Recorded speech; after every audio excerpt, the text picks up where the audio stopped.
Hello, Roddy and team. This is Jeff Bird coming to you from Norfolk, Virginia. Today, I'd like to explore with you for a couple of minutes the value of a story. Now, years ago, when I was a kid in grade school, every Christmas, our teacher would read us the beautiful little tale, short story by O. Henry, entitled The Gift of the Magi. Maybe you're familiar with that. It's the story of two young lovers who are both deeply in love and both critically broke.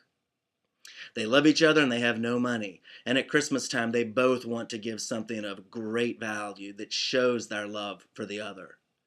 The woman has gorgeous, thick, beautiful hair. It's her greatest treasure.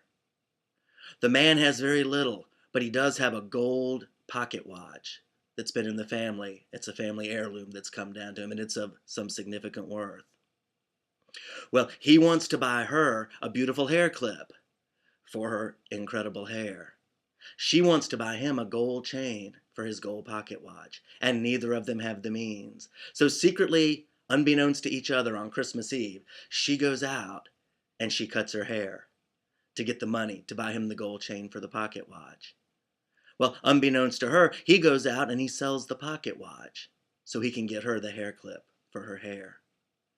He comes to her house on Christmas Day, and they're both so eager to give each other the gift that they've got, and they're all excited. But when she comes to the door, her hair's gone, and he's aghast. He's shocked. What on earth could have possessed her to do this? And on Christmas, when he's sold his gold pocket watch to get her the hair clip.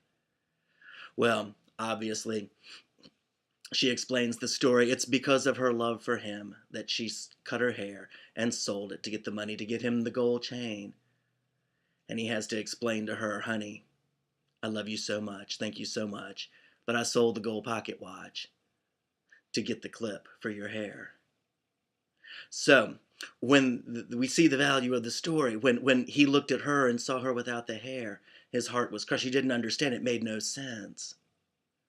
But then in light of the story of her love, her actions made total sense. Now, this is what I've come to know over a number of years, that every behavior is far easier to understand in light of the corresponding story. And everybody has a story. And this is what I know, that every person's story means just as much to them as mine does to me and as yours does to you. I also know that I don't have to know everybody's story in order to appreciate that they have a story that means so much to them. Most of the time, I've got a full-time job trying to figure out my own story. And maybe you do too.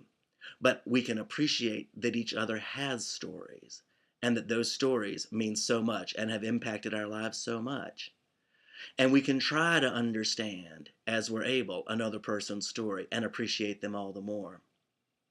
Now, something I heard John Maxwell say that stuck with me is he said the best advice he had ever been given was when he was a young man and he was fresh out of school.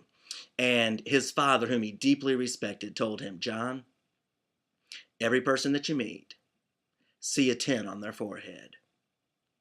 Don't see them through natural eyes. Don't see them as whatever you would rate them at. See a 10. See them according to their potential. See them according to the seeds of greatness that are in them. So what I did to help us remember that is I drew a 10 that I'm going to put on my forehead here. Now, if I were in the room with you, every single one of you and whoever else was joining us would have one of these stapled to an elastic band, and we could put it around our heads so that we could practice learning to see each other with a 10. Now, if you knew me better, I know you don't know me that well. We're just getting to know each other. But if you knew me better, you'd know there were plenty of things in my life that are not a 10. But that doesn't mean you can't choose to see me that way. And I'll make a deal with you.